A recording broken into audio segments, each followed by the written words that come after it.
Na lição de ontem, nós vimos que Deus tinha o desejo de se relacionar com o povo, o desejo de estar com o povo. O Senhor queria ter interação, queria ter contato, queria ter proximidade com o povo.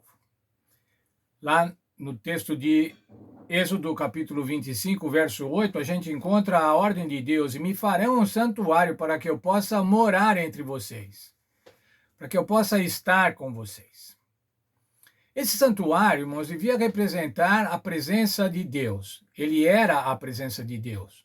Como disse ontem, a presença física de Deus através da nuvem, o Shekinah, sobre o propiciatório. Mas a presença de Deus também, irmãos, através dos rituais de sacrifício. Os rituais de sacrifício serviam para aproximar Deus da humanidade, para que a humanidade se aproximasse de Deus, melhor dizendo. Um texto de Isaías, irmão, Isaías 59, 2, diz que as nossas iniquidades nos separam de Deus.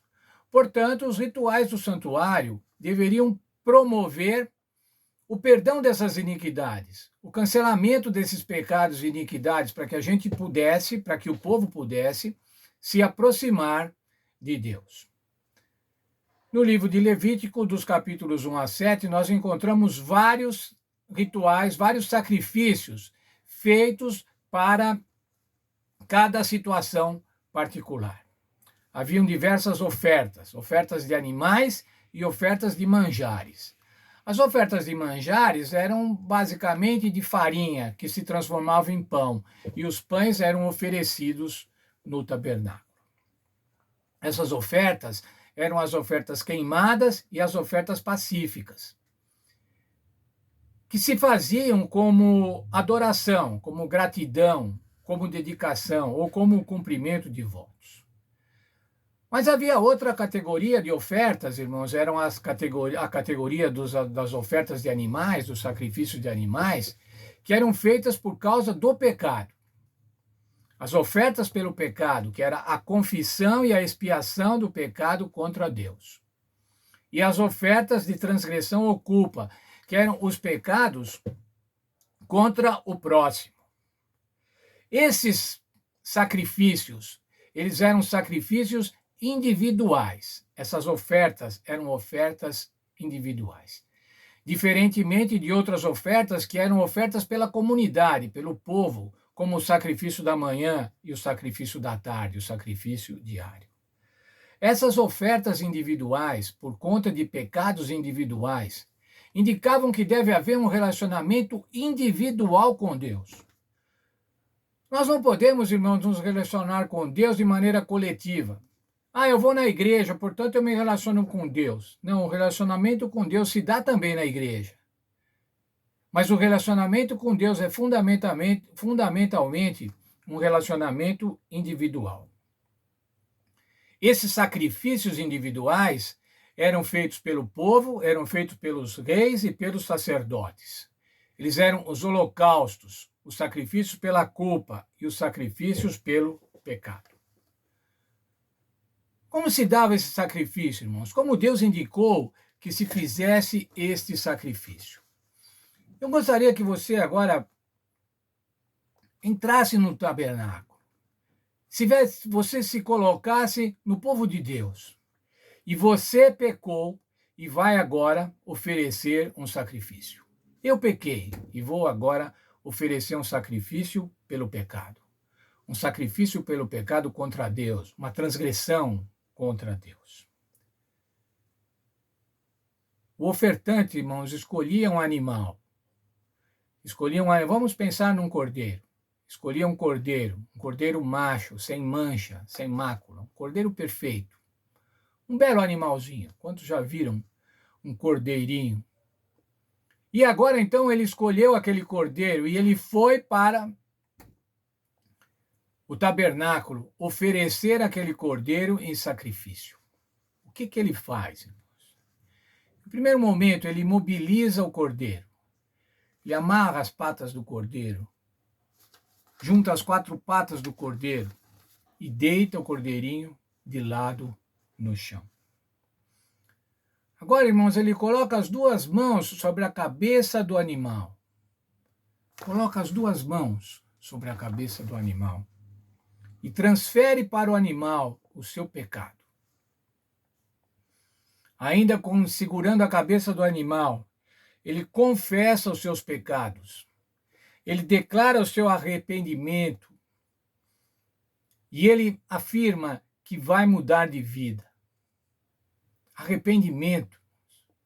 Mas veja, o animalzinho está deitado ali. E agora, irmãos, o que fazer? Ele, com uma faca, imolava o animal. Cortava o pescoço do animal. O sangue do animal jorrava, irmãos. Ele recolhia o sangue. E aquele sangue era levado pelo sacerdote e era aspergido no altar de sacrifício, nas pontas do altar de sacrifício. Outras ocasiões era aspergido no véu do tabernáculo. Mas veja, irmãos, que cerimônia. Um animal vivo, bonito, saudável. E ele era agora morto por causa do pecado daquela pessoa. Pensa, irmãos, o que isso trazia para o coração dessa pessoa, para a mente dessa pessoa.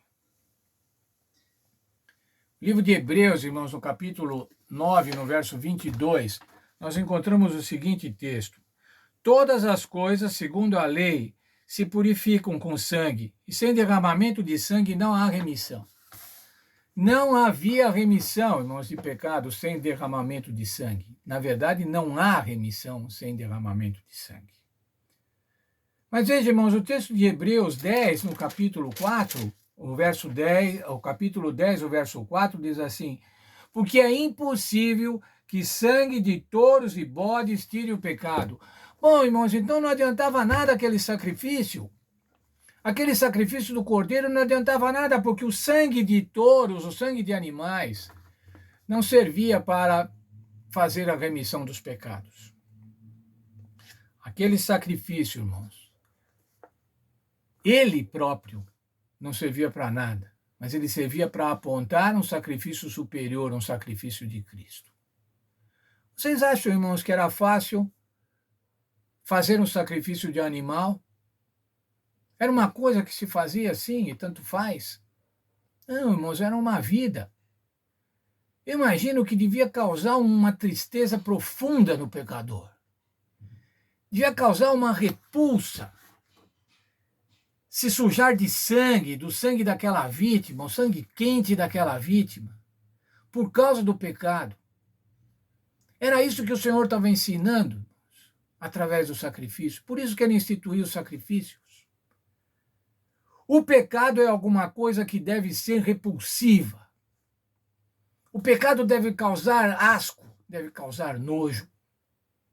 Você deve ficar profundamente impressionado com o pecado. Só, irmãos, que nós não ficamos. Nós muitas vezes nos acostumamos com o pecado e agora não tem mais sacrifício contínuo, não tem mais sacrifício. Mas a gente se esquece do sacrifício do Senhor Jesus, do sacrifício superior do Senhor Jesus. Veja, irmãos, quero ler o texto da lição, na página 138 da nossa lição. Os sacrifícios com seus ritos eram os meios indicados por Deus para realizar a purificação do pecado e da culpa. Eles foram instituídos para purificar o pecador, transferindo o pecado e a culpa individual para o santuário por meio da aspersão do sangue e restituindo a plena comunhão do penitente com Deus, com o Deus pessoal, que é o Senhor Salvador. Como é, irmãos? O sacrifício transferia o sangue aspergido, o sangue derramado por causa do pecado. Transferia o pecado agora para o tabernáculo. E agora então ficava fácil, agora eu posso pecar de novo. Se você pecar de novo, você vai ter que apresentar um outro sacrifício. E é terrível apresentar um sacrifício. É terrível matar um ser vivo, irmãos, qualquer que seja. Nós não somos acostumados, nós não somos feitos para a morte. a morte de quem quer que seja. E eu penso, irmãos, que quando um ofertante matava um animal, ele se sentia terrivelmente mal por conta do seu pecado. E isso fazia com que ele ficasse agora purificado e procurasse não pecar, procurasse não ofender a Deus, procurasse não ofender ao próximo, para não ter que ir lá e fazer um outro sacrifício. Era um sacrifício, era um ritual terrível, era um ritual repugnante. Quais eram os efeitos desse sacrifício, irmãos? Ele purificava o pecador, ele transferia para o santuário o pecado, através do sangue, através da aspersão. E ele restituía a comunhão com Deus e tornava viva a aliança que havia sido feita com Deus. Os rituais, irmãos, terríveis que sejam, eles eram representativos da terrível morte, do terrível sacrifício de nosso Senhor Jesus Cristo por conta do nosso pecado, por conta do meu pecado, por conta do pecado da humanidade. O verdadeiro sacrifício, o sacrifício real. E quando você olha lá o profeta Isaías, no capítulo 53, estudamos recentemente o profeta Isaías, mas quando você vê o profeta Isaías no capítulo 53, no verso 7, falando acerca do Senhor Jesus Cristo, ele diz assim: ele foi oprimido e humilhado, mas não abriu a sua boca. Como um cordeiro foi levado ao matadouro, e como a ovelha muda perante os seus tosqueadores, ele não abriu a sua boca. Você ficaria impressionado com o sacrifício de um cordeiro? Se você tivesse que fazer um sacrifício de um cordeiro, se eu tivesse que fazer um sacrifício do cordeiro, eu não sei como seria. Eu já vi gente falar assim, se eu fizesse o sacrifício, se eu tivesse que sacrificar os animais, eu ia ficar com muitos pecados. O que é terrível, irmãos. Mas você já pensou que o Senhor Jesus Cristo já fez um sacrifício superior e suficiente, um terrível sacrifício, para que pudesse nos livrar dos pecados, para que pudesse restituir a nossa proximidade com Deus, para nos aproximar com Deus? Pois é isso que aconteceu, irmãos. O Senhor Jesus Cristo morreu por causa do meu pecado e por causa do teu pecado. E é só por isso, irmãos, que nós podemos nos aproximar de Deus. É só por isso que nós podemos ter esperança da vida eterna. É só por isso que nós podemos amar o nosso semelhante. E é só por isso, irmãos, que nós podemos amar a Deus, demonstrando a Ele fidelidade. Que Deus nos abençoe, que a gente possa entender que os rituais do sacrifício, o derramamento de sangue de animais sem culpa, só serviam para apontar o sacrifício eficiente, o sacrifício eficaz, o único, o sacrifício superior, efetuado em nosso favor pelo nosso Senhor Jesus Cristo. Deus abençoe a todos.